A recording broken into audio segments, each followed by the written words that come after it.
मैं भारतीय जननायक पार्टी का प्रदेश उपाध्यक्ष कालिका चौधरी, उत्तर प्रदेश। मैं जनता से निवेदन करना चाहता हूं, नौजवानों से निवेदन करना चाहता हूं, जो देश के भविष्य हैं उनसे निवेदन करना चाहता हूं कि आप भारतीय जननायक पार्टी के साथ आइए, आरटीपी लागू कराइए, तभी संविधान सही दिशा में काम करेगा। और ये जो प्रधानमंत्री है ये तो पनौती हैं, जहाँ देश के कुर्सी पर बैठे देश बर्बाद हो गया। आज कुछ कहना नहीं है, किसी को मर्जी मुलजिम को छुड़वा देंगे, वो कैसा भी मुलजिम रहेगा। आज सुप्रीम कोर्ट से बानों को आज जो न्याय मिला है, इसका हम सुप्रीम कोर्ट को सराहना करता हूँ।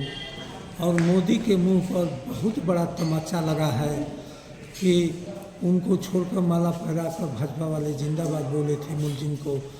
तो ये कभी भी इसी तरह से ब्रजभूषण को छुड़वाए, इसी तरह से बनारस इनके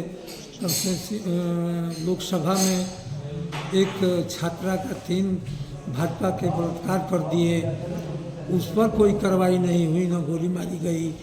और मैं निवेदन करता हूँ कि बैकवर्ड दलित, अगर आप लोग संविधान को मानिए और धर्म से दूर होइए। मैं बार बार कह रहा हूँ, आप लोग धर्म से दूर नहीं होंगे तो आप लोग महंत नहीं बनेंगे, न आप लोगों को कहीं सम्मान मिलेगा। तो मैं चाहता हूँ कि आप लोग धर्म से दूर होइए। आपको छुआछूत, आप हमारे जब राष्ट्रपति दलित है और उसको मंदिर में नहीं जाने दिया जा रहा है, तो 70 साल देश आज़ाद, 70 साल हो गया देश का आज़ादी, उसके बाद भी छुआछूत है। जातिवादी पार्टी है भाजपा। ये आरएसएस वाले आईएएस के रिजल्ट में चोरी करके सब सामान्य और समाजवादियों को आईएएस बना रहे हैं, आईपीएस बना रहे हैं। मित्रों, यही नहीं, भगवान को कहते हैं तो भगवान की तरह लड़ाई हनुमान जी लड़े थे, वानर सेना लड़ी थी, जमवंत लड़े थे। आज बांदरों का क्या दशा है? बांदरों का ये दशा है कि लोग गुर्देल से मारते हैं, वो इस पेड़ से उस पेड़ कूदते हैं और लोग गुर्देल से मारते हैं। तो भगवान अगर सही के भगवान होते तो जो उनकी लड़ाई लड़ा उसका तो घर बनाए होते, उनको तो जगह दिए होते। तो आप लोगों को जगह देंगे भगवान। जो लड़ाई लड़ा बानरी सेना, उसको इस पेड़ से उस पेड़ कूदना पड़ता है, लोग मारते हैं। तो भगवान उनको न्याय नहीं दिए तो आप लोगों को न्याय देंगे। तो बैकवर्ड दलित भगवान भी समाजवादी थे, मैं बार बार कह रहा हूँ, महिला विरोधी थे भगवान। तो भगवान के चक्कर में मत पड़िए। 22 जनवरी को आप लोग एक भी दलित बैकवर्ड मत जाइएगा। श्री राम लाला के उद्घाटन में कहें कि ये प्रधानमंत्री जो आ रहा है ये पनौती है देश के लिए, देश को बर्बाद कर दिया। ये बजट लाएगा किस पर? नौजवानों को, बेरोजगारों को बजट नहीं आएगा, न किसानों के लिए बजट आएगा। ये मजदूरों का बजट कोई आएगा। मनरेगा था, कांग्रेस लाई थी, उसको भी बंद कर दिया गया। आज हमारे लेबर खाने बिना मर रहे हैं। प्रधानों की औकात कम कर दी गई उत्तर प्रदेश में। प्रधानों को कोई बजट नहीं मिला है कि गांव का विकास हो। सिर्फ ये जहाज़ किनने में, सूट पहनने में सारा पैसा लग जा रहा है। केयर फंड का पैसा तक हिसाब नहीं दिए भारत के जनता। आज भी हिसाब मांग रही है कि केयर फंड का पैसा क्या हुआ। प्रधानमंत्री आज तक नहीं दे पाए। और ये एक गृह मंत्री है, कहिया का नेता है, ये तो अपराधी है। तो देश की कुर्सी पर अपराधी बैठा है, सही न्याय होने नहीं देंगे। लेकिन आज ने जो सुप्रीम कोर्ट फैसला दिया है बालों पर, ये सराहनीय कदम है और इसी तरह से फैसला होना चाहिए और दबले कुचले लोगों को न्याय मिलना चाहिए। और आज बहुत खुश है देश कि कम से कम बानों को तो न्याय दिया सुप्रीम कोर्ट ने, इतना तो है। लेकिन बहुत अभी जतवादी जज बैठे हैं। ये भाजपा की सरकार जतवादी सरकार है, आरएसएस वाले जतवादी हैं। ये मनुवाद लाना चाहते हैं, लेकिन मनुवाद लागू नहीं होगा, क्योंकि हम लोग भी पढ़ चुके हैं, लिख चुके हैं। संविधान के बारे में जानते हैं, मनुवाद के विषय में पढ़ चुके हैं। वनुवाद में कभी बैकवर्ड दलित को न्याय नहीं मिलेगा। और आप लोग सीधा इसका विरोध करिए और ईवीएम का चढ़ बढ़ कर विरोध करिए।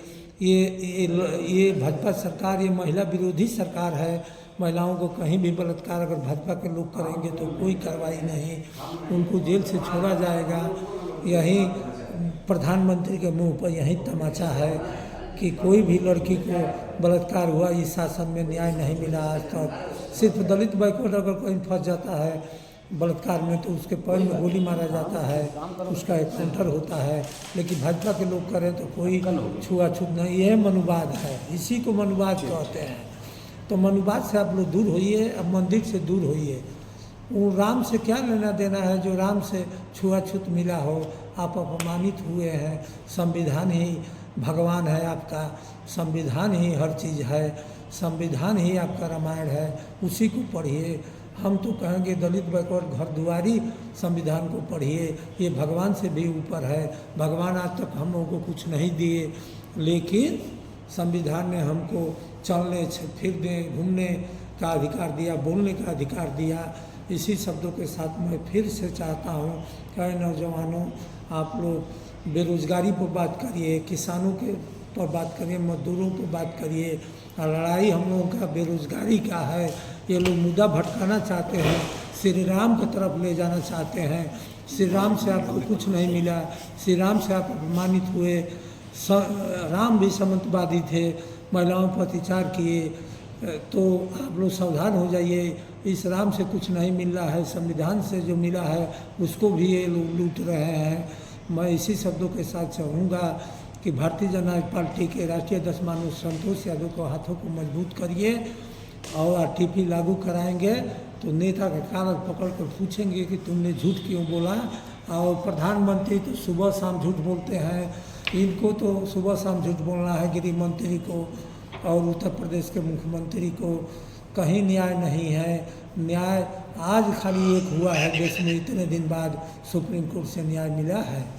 और बानों को ये एक बहुत बड़ा तमाचा है मुख्य प्रधानमंत्री के मुंह पर।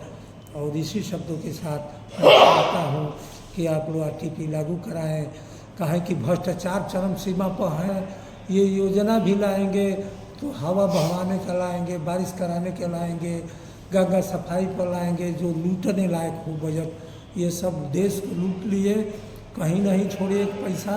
और देश का दुर्दशा है, इसको दूर करना है तो भारतीय जनता पार्टी के राष्ट्रीय अध्यक्ष माननीय संतोष यादव के साथ लगना पड़ेगा। इसी शब्दों के साथ जय हिंद, जय भारत, जय भारतीय जनता पार्टी, जय भीम।